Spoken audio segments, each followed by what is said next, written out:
Good morning.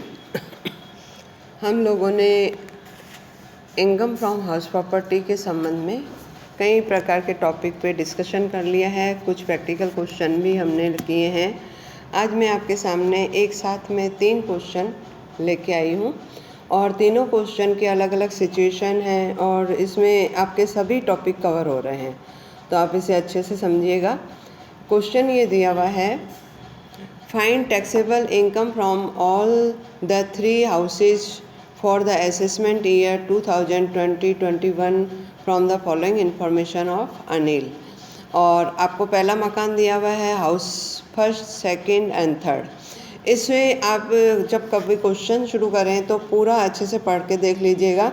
Start के जो कुछ लाइनें हैं वह तो एक्सपेक्टेड रेंट वगैरह से संबंधित है, लेकिन आपको जब कभी इंटरेस्ट की बात फाइंड आउट करनी है तो सबसे पहले इन बातों पे ध्यान रखिएगा कि मकान कब कंस्ट्रक्ट हुआ था और कब हमने लोन लिया था या ऑब्टेन किया था। Loan whenever we loan obtain, तो वैकेंसी पीरियड भी है, अनरियलाइज पीरियड भी है। और आपको दे रहा है लास्ट 4th पॉइंट पे मैं आ रही हूँ, loan to construction of house 8 lakh rupees, 10 lakh rupees और 1 लाख रुपीज़। लोन ऑब्टेन आपको डेट दी हुई है, हाउस कंस्ट्रक्ट ऑन ये आपको डेट दी हुई है, रेट ऑफ इंटरेस्ट। तो जब कभी इंटरेस्ट का हमें वर्किंग नोट बनाना है या इंटरेस्ट की कंप्यूटेशन करनी है तो हमें ये 4 बातें ज़रूर जान लेनी चाहिए कि how much we take loan, what is the percentage of rate, what is the date of the loan obtained and what is the date of construction of the house. ये चारों पॉइंट जब हमें पता होंगे तभी हम कैपिटलाइज इंटरेस्ट फाइंड आउट कर सकेंगे और रेवेन्यू इंटरेस्ट निकाल पाएंगे। तो अब मैं क्वेश्चन सॉल्व कर रही हूँ और क्वेश्चन नंबर फर्स्ट, क्वेश्चन के फर्स्ट हाउस, सेकंड हाउस और थर्ड हाउस का मैं आपको ऊपर के जो 5 पॉइंट हैं जहाँ तक हम ये कहते हैं कि ग्रॉस एनुअल वैल्यू, वहाँ तक मैं कंटिन्यूस एक साथ में समझा रही हूँ, फिर मैं आपको एक एक करके पॉइंट अच्छे से समझाऊंगी। तो आपको जो क्वेश्चन दिया हुआ है उसमें सबसे पहले मैंने आपको पहले भी बताया एक्सपेक्टेड रेंट निकालना पड़ता है और एक्सपेक्टेड रेंट के लिए आपको सबसे पहले म्युनिसिपल वैल्यू और फेयर वैल्यू में डिफरेंस देखना होता है और जो ज़्यादा होता है उसको लेना है, वह सी पॉइंट कहलाता है। तो आप सेकंड पेज पे आ जाइए और सेकंड पेज में आपको आंसर दे रहा है म्युनिसिपल वैल्यू और fair value which ever more. तो विच एवर मोर दोनों में से 60,000, 60,000 और 96,000। एक बात क्वेश्चन सॉल्व करने से पहले एक बात और बता दूं, ये मकान जो है सेकंड नंबर मकान, ये 1 अप्रैल ये आपको दे रहा है कि हाउस कंस्ट्रक्ट 1 जून 2019, ये मकान जो बना है 1 जून 2019 को बना है। तो आप 1 जून 2019 से लेकर के 20 मार्च 2020 तक, 31 मार्च 2020 तक अगर मंथ गिनेंगे तो केवल 10 महीने का ही होता है।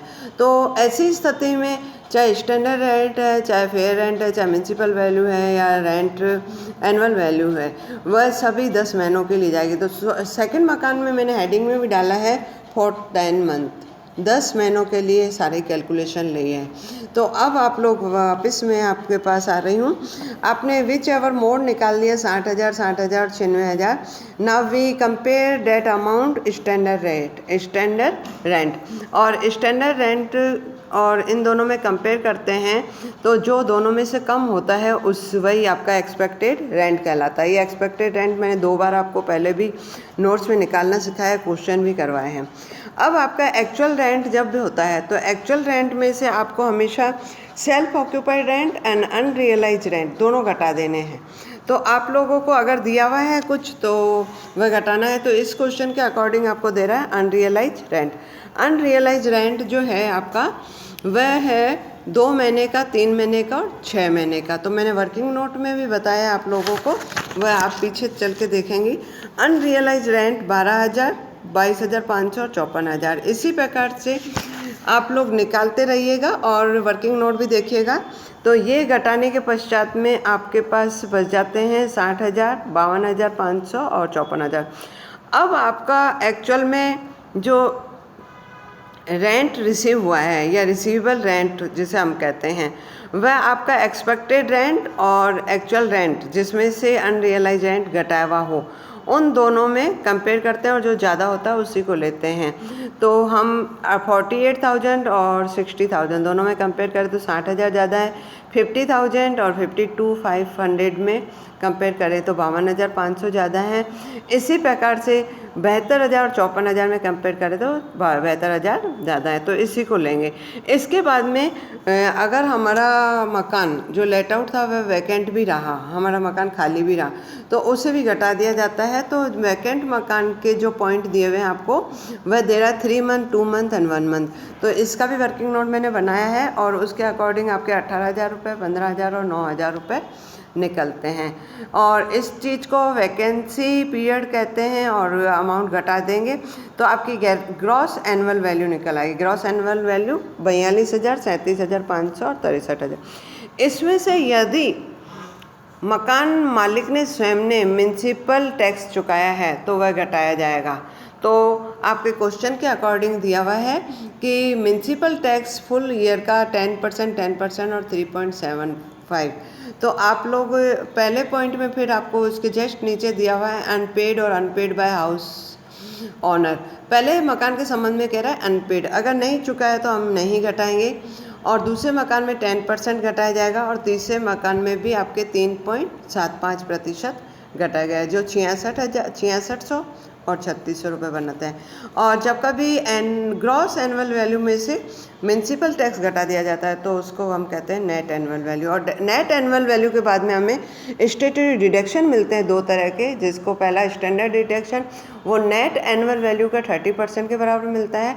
और दूसरा डिडक्शन मिलता है अगर हमने मकान बनाने के संबंध में कोई लोन लिया है तो उस पर जो इंटरेस्ट बनता है उसके संबंध में।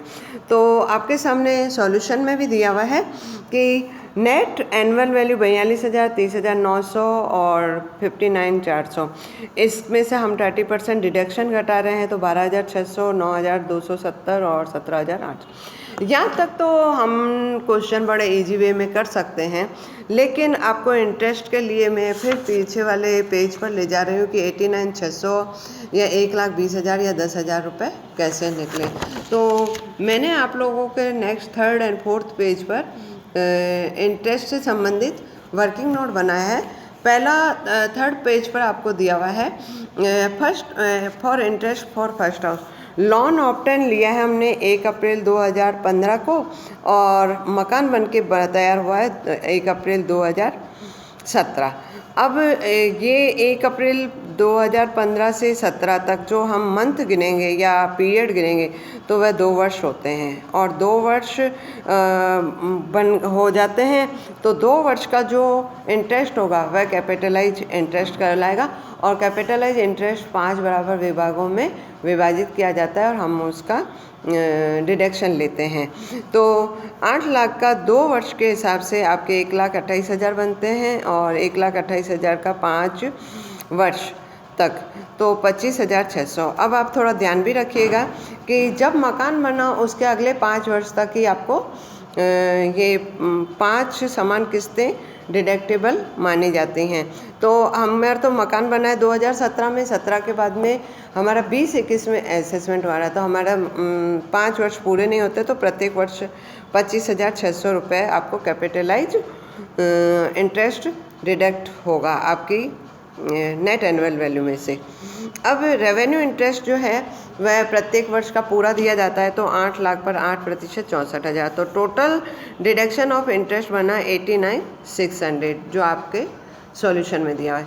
सेकंड मकान की बात करें तो हमने मकान पर लोन जो लिया है 1 अप्रैल 2018 को और हमारा मकान बन गया है 1 जून 2019 में।